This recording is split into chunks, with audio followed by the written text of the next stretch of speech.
yurak tushibdi desak, ba'zi bir mutaxassislar qanaqasiga yurak tushadi deydi. Yillar davomida uyqusizlikda uxlaydi, miya ishlayveradi yoki 4 soat, 5 soat, ya'ni tong otgandan yo'q deydi.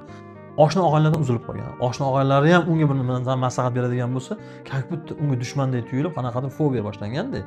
Men o'shalarni misol uchun shunday tomirini ushaymanda, shuni ko'rib turib, yuragi tushgan ekan deb turib, misol uchun yuragi tushgan bo'lsa, yuragini ko'tarib qo'yamiz, qarang.